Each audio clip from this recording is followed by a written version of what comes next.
नमस्कार मित्रों, एक बूढ़े कौवा ने बताया कि इन 5 लोगों से हमें सतर्क रहना चाहिए, नहीं तो ये लोग हमारे साथ धोखा कर सकते हैं। आखिर वो 5 लोग कौन हैं जो कि हमारे आसपास मंडराते रहते हैं परंतु हम उन्हें चिन्ह नहीं पाते हैं और उनके जाल में फंस जाते हैं। ऐसे लोगों से हमें दूरी बनाकर रखना चाहिए। ऐसे लोग अक्सर मीठी मीठी बातें करते हैं और अपने जाल में किसी को भी फंसा लेते हैं और फंसाकर उस समय धोखा देते हैं जिस वक्त आप न तो आगे जाएंगे और न ही पीछे जाएंगे। ये कौवा की कहानी हमें यही संदेश देकर जाएगी कि ज़िंदगी में आप इन 5 लोगों से दूरी बनाकर रहते हैं तो आप ज़िंदगी में वो मुकाम हासिल कर सकते हैं जिसके लिए आप दिन रात मेहनत करते हैं। तो दोस्तों, आप लोगों से हाथ जोड़कर गुजारिश है, इस कहानी को हो सके तो आप लोग पूरा सुनिए। जो भी साथी और दर्शकगण श्रोतागण चैनल पर पहली बार आए हैं, चैनल को सब्सक्राइब कर लीजिए और नोटिफिकेशन को ऑन कर लीजिए। आपका समय बहुत ही कीमती है। चलिए कहानी शुरू करते हैं। एक जंगल था। उस जंगल में एक बहुत बड़ा बरगद का पेड़ था। बरगद के पेड़ पर एक कौवा और उसकी पत्नी कौवी दोनों बैठे हुए थे। कौवी कहती है कि हे पियाजी, मुझे आज काफ़ी तेज़ भूख लगा हुआ है और हम लोग पिछले 2 दिनों से खाना नहीं खाए हैं। तभी कौवा कहता है कि खाना हमें तो नहीं सूझ रहा है, क्योंकि जब हमारे जंगल में अकाल पड़े हैं तो खाना मिलना मुश्किल है। तभी कौवी कहती है, खाना मिलना तो मुश्किल है पर जीवन जीने के लिए खाना तो काफ़ी ज़रूरी है। तभी कौवा बोलता है कि भगवान सबको नज़र से देखते हैं, क्या पता भगवान हमारे लिए कुछ खाने के लिए भेज दे। तभी कौवी कहती है कि मेरा जान भूख से निकला जा रहा है और मैं बर्दाश्त नहीं कर सकती हूँ, आप खाना का उपाय कीजिए। तभी कौवी की नज़र एक सियार पर पड़ता है। देखती है कि एक सियार उधर से यानी मांस का टुकड़ा लेकर उसी के पास यानी कहे तो उस बरगद की ओर आ रहा था। तभी कौवी कहती है कि हे पियाजी, देखिए सामने से कोई सियार आ रहा है मांस का टुकड़ा लेकर, वो टुकड़ा मैं मांग कर खा लूँगी और अपनी भूख प्यास बुझा लूँगी। तभी कौवा कहता है, ऐसा तुम हरगिज़ मत करना। इतने ही देर में देखते देखते वो सियार उसी बरगद के पेड़ के नीचे आ जाता है और वो मांस का टुकड़ा वहीं पर रख देता है। कौवी बोलती है कि हे सियार भाई, क्या आप मेरी मदद कर सकते हैं? क्या यह मांस का टुकड़ा आप मुझे उसमें से कुछ हिस्सा खाने के लिए दे सकते हैं? सियार सोचता है कि ये टुकड़ा से मेरा ही पेट नहीं भरेगा, ये कौवी मुझसे मांग रही है। तभी सियार के दिमाग में एक आइडिया आता है कि कौवी जैसे इस टुकड़ा को खाने के लिए आएगी, मैं उसे मारकर भी खा जाऊंगा और इस मांस का टुकड़ा को भी खा जाऊंगा और मेरा पेट भर जाएगा। यह बात सोचकर सियार बोलता है कि हे कौवी बहन, तुम तो मेरी छोटी प्यारी सी बहन हो, तुम्हारे लिए ये मांस का टुकड़ा मैंने लाया है, तुम आकर इसे खा सकती हो। तभी कौवी कौवा से बोलती है कि क्या पियाजी, मैं जाकर खा सकती हूँ? तभी कौवा कहता है कि नहीं, अगर तुम इसके पास जाती हो खाने के लिए तो तुम्हारे साथ ये धोखा दे सकता है। कौवी कहती है, नहीं, ये सियार भाई हमसे धोखा नहीं कर सकते हैं क्योंकि ये मुझे अपना बहन मानते हैं।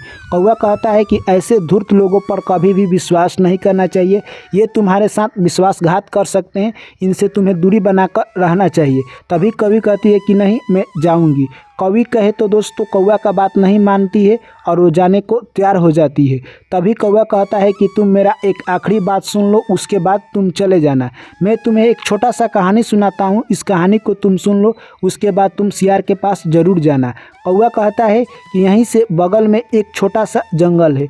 उस जंगल में एक यानी तोता रहा करता था जो कि काफ़ी अपनी ज़िंदगी से खुशहाल था। तोता की पत्नी और तोता दोनों शाम को यानी चरने के लिए उस जंगल में अंतिम छोर पर जाया करते थे।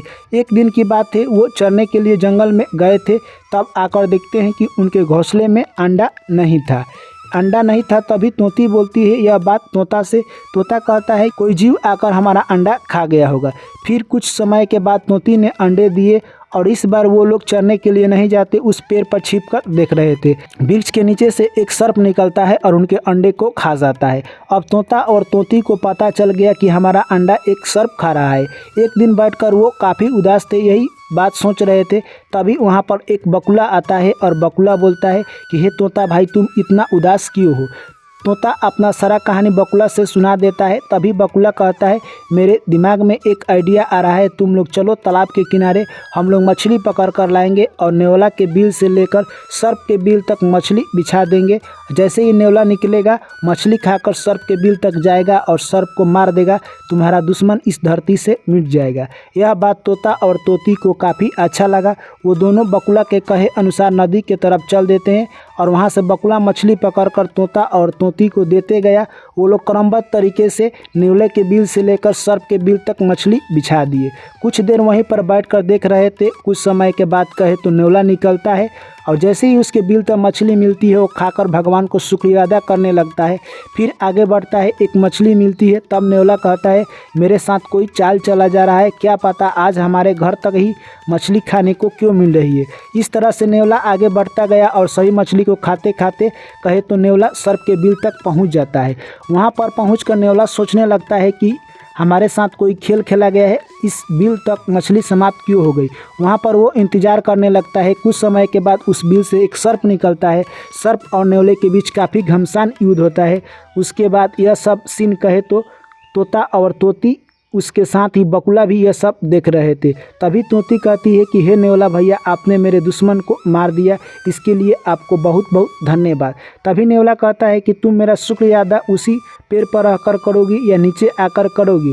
तभी तोता कहता है कि तुम मत जाओ उसका शुक्रिया अदा करने के लिए, क्योंकि वो घातक प्राणी है, अभी अभी सर्प को मारा है, तुम्हें भी मार सकता है। परंतु तोती उसकी बात नहीं मानती है, कहती है कि आप मुझ पर विश्वास कीजिए और नेवला हमारा दुश्मन को मारा है, हमें नहीं मारेगा।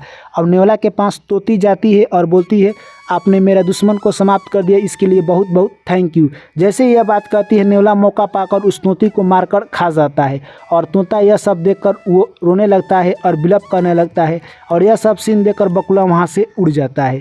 यानी कहने का साफ मतलब है, कौवा कहता है कि तुम समझ गई होगी, यानी तोता और तोती अपने दुश्मन से छुटकारा पाने के लिए बकुला के कथन में फंस गए और नेवला के पास गए। नेवला ने तो उनका दुश्मन को मारा और उनको भी मारकर खा गया। तो इस बात से हमें यही संदेश मिलता है कि अगर तुम भी जाओगी सियार के पास तो सियार तुम्हें भी मारकर खा जाएगा। यह बात सुनते ही कवि को समझ आ जाता है कि कौवा हमें क्या कहना चाहता है और कौवा सही ही बात कह रहा है। तभी कौवा कहता है कि हमें 5 लोगों से बचकर रहना चाहिए। पहला, वो लोग जो कि मीठी मीठी बातें करते हैं, उनसे अगर आप दूरी बनाकर नहीं रहते हैं तो आप ज़िंदगी में बहुत बड़ा धोखा खा जाएंगे।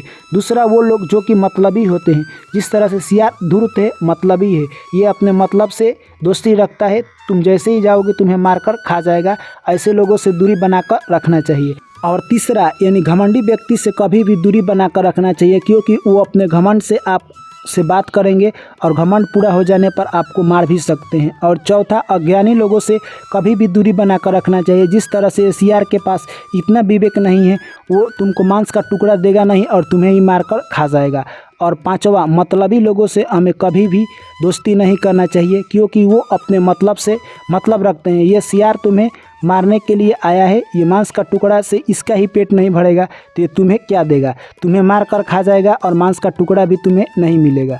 ऐसे लोगों से इंसान या हो या जानवर, कभी भी इन लोगों से दूरी बनाकर रखते हैं तो आपकी ज़िंदगी में बहुत भला होगा। यह बात जैसे ही कौवा कहता है, कवि कहती है कि हे पिया जी, आप मुझे क्षमा कर दीजिए, आपने मेरे आँख के सामने से पर्दा हटा दिया, मैं आज से सतर्क हो गई हूँ।